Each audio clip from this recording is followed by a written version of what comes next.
Hey guys, and welcome back to the league Wannabe Studs. This time we're going over our Week 3 analysis for our matchups, predictions, and transactions going into it. Alright, so to start off, transactions from last week to this week. A lot of transactions, guys. A lot of little ones here and there, defensive kickers all over the place. But some of the big ones were some big name players. Now, Dash Street's back, picked up Ryan Fitzpatrick, who's been doing really well for the Buccaneers. Amazing, yeah. Expect him to keep going off at least until Jameis Winston comes back, and maybe even keep in that spot depending on how he's doing. And he also picked up Corey Clement, and with Jay Ajayi possibly being out this Sunday, and the fact that Jay Ajayi hasn't been producing so much, Corey Clement picking him up and possibly starting him this week was a good decision. I like it. Patrick Mahomes Show. Drew 2 changed his name to the Patrick Mahomes Show. I like it. I like it too. Especially since his last name's Patrick, it works really well. Very good. He picked up Buck Allen, who's been taking away touches from Alex Collins, so I think it's a good matchup. Oh, yeah. And we'll be talking about him more later in the show. Carry on. Picked up classic kicker Dan Bailey, who's now playing for the Minnesota Vikings after they cut their rookie kicker after the first 2 games. But bad luck for the kicker, good luck for him. Now, Ramsey's All Sucks team picked up Giovanni Bernard for $6 on the waiver wire this week, which is huge considering Joe Mixon's out for at least 2 weeks, possibly more, because some of the last reports said he's going to play when he's comfortable, so hopefully that's sooner, but maybe later. And the last team that made some big moves this week was Parziale, picked up Andy Dalton, who really hasn't done much this year, but he looked pretty good in that last game. No, he's been putting up points. He's been like a top 12 quarterback both weeks so far. Well, putting up points, but Andy Dalton. Bengals still not a great guy. And he picked up Calvin Ridley, which is surprisingly a good pickup. Considering he was still on the waiver wire, good choice picking him up. I don't know how I feel about the Calvin Ridley pickup. I mean, he's still behind Julio, and Julio's getting a ton of targets this year. And I think Calvin Ridley just got his first touchdown last game, so he's not a big touchdown guy. So we'll have to see, I guess. But just remember, Julio is the big threat there, but that means people are covering him, and they're covering Sanu now. So Calvin Ridley may get a lot more opportunities later this year. So good pickup early. Might work out. Like Kyle said, might not work out so well. I do believe Sanu's on the Bears now, but they get traded? Yeah. Oh, well, look at that. Sanu is getting targets on the Bears, though, but they're from Trubisky. All right, well, Kyle's got our first matchup of the week now. So first matchup, Parziale versus this guy, Pokemon Creef. Predicted score, Parziale 107 and Pokemon Creef 117. There's some big players I want to talk about that I think can really change this game. For Parziale, it's Thielen.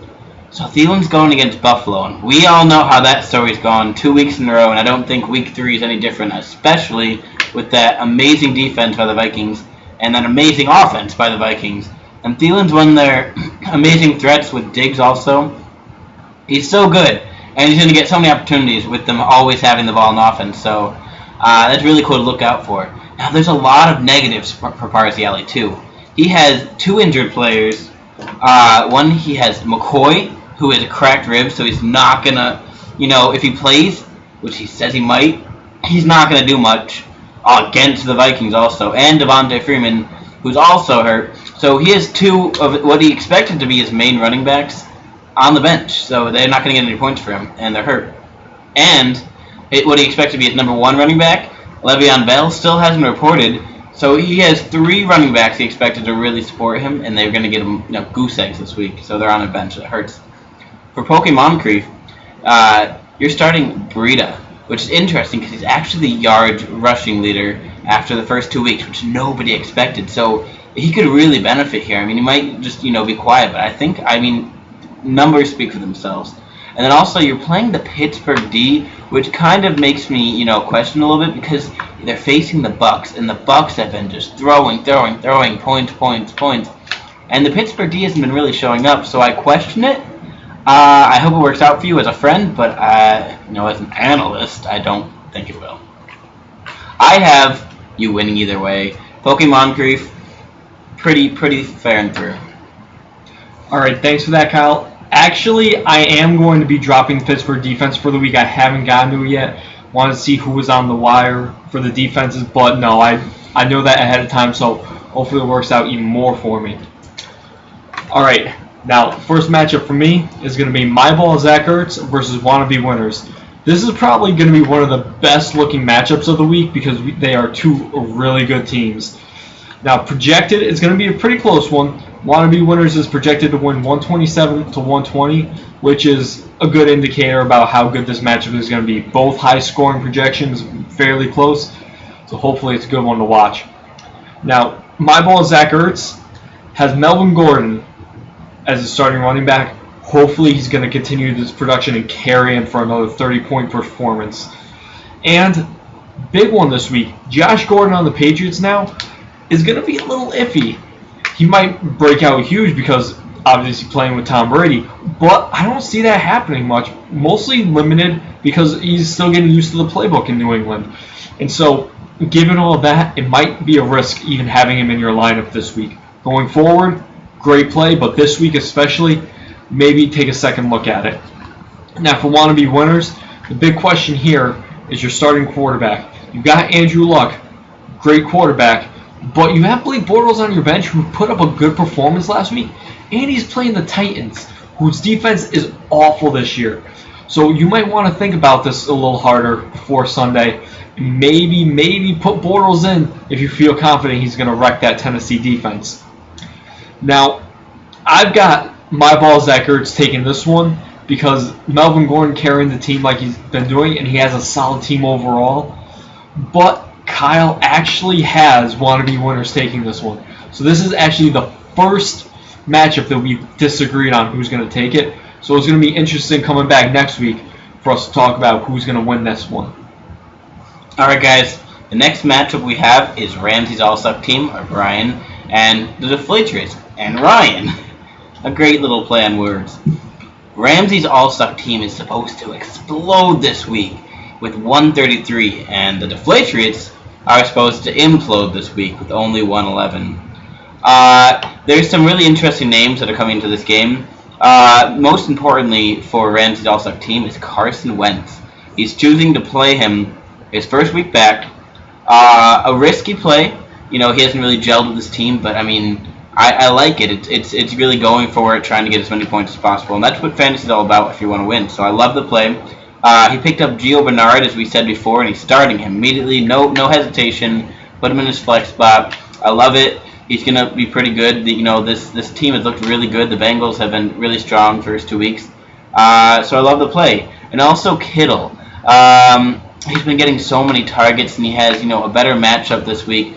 So yeah, I like the play, and I think it's been really good.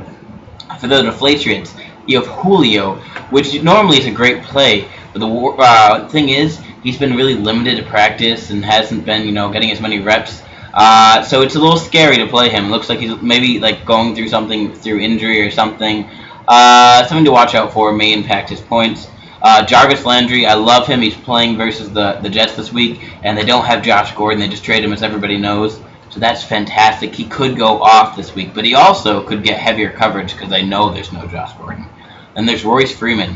He's getting a lot of his touches split, and that really hurts.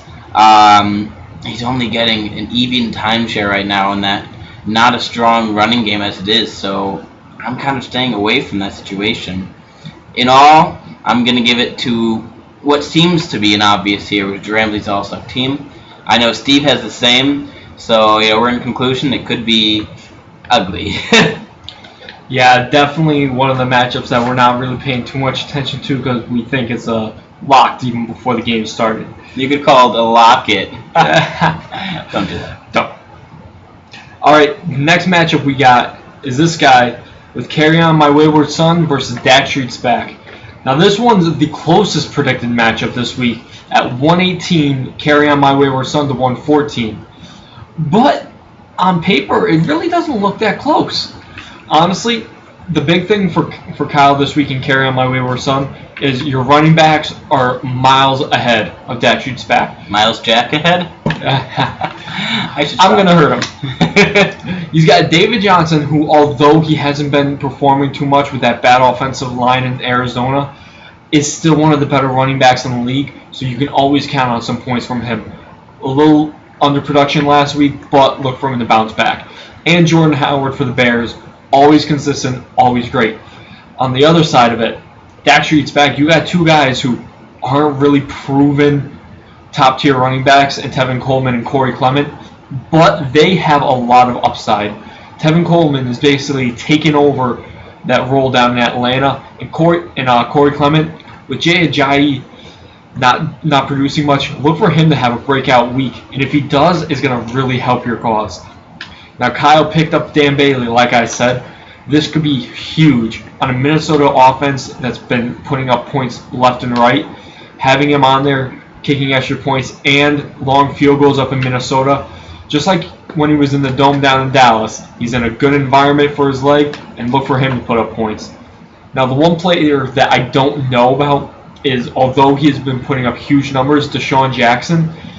He's on the Buccaneers with Ryan Fitzpatrick really good, but I don't know how long he can keep up that production. On your bench, you've got Keelan Cole and you've got Michael Crabtree. Both of them viable options should anything happen. But Deshaun Jackson, a little iffy.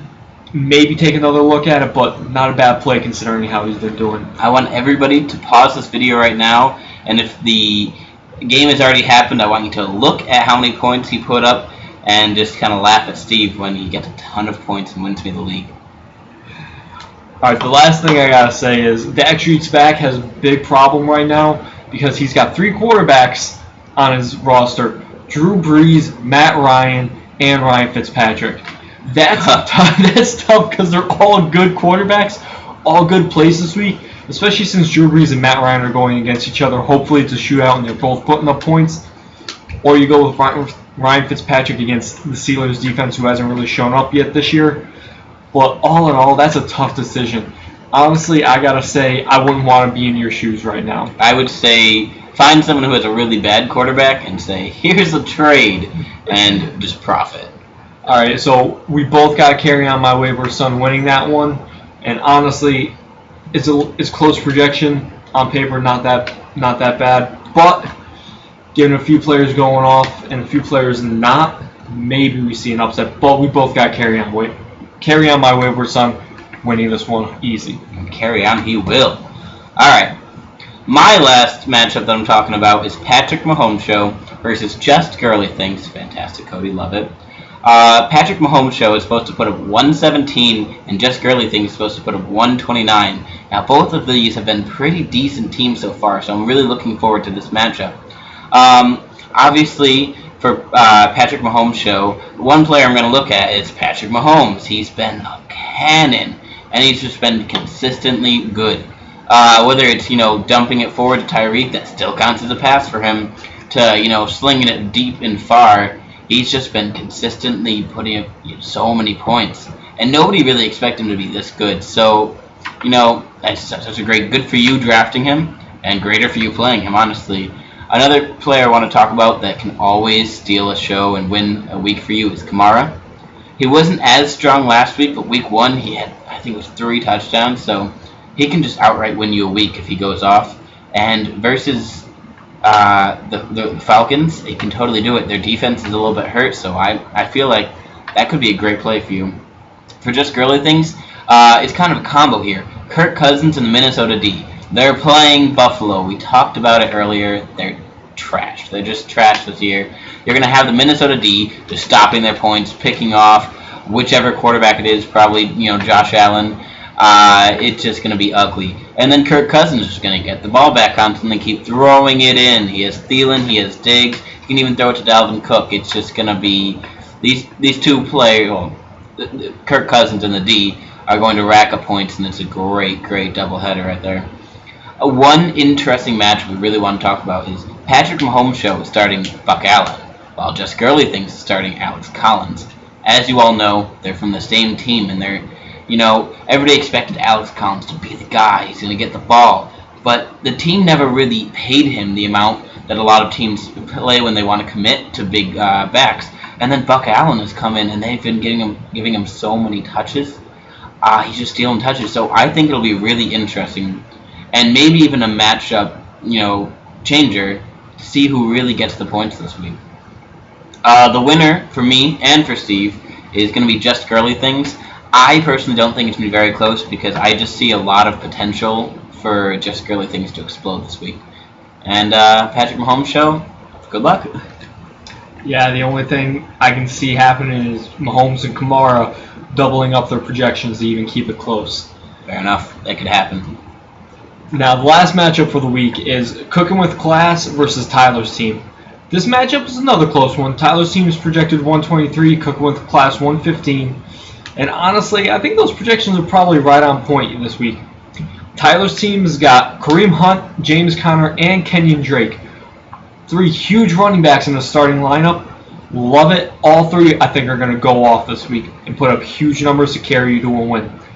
Now, on the other hand, Cooking with Class has got Odell, who's always a good threat to go off. And other than that, his wide receivers, Corey Davis is the only other guy I'm looking at this week to go off big against Jacksonville. He might be the only target for Marcus Mariota this week, given what's been happening. So look for a production from receptions and not really touchdowns, because that Jacksonville defense is still good. Now, the one running back you do have, Dalvin Cook against the Bills. Saying it all night, Bills suck. Look for him to get huge numbers, especially against a team who, when they're up big, are going to want to run the ball all over the place. Hopefully, you get some big runs towards the end zone so Latavius Murray doesn't steal some points. Now, I've got Tyler's team winning this one with those 3 running backs.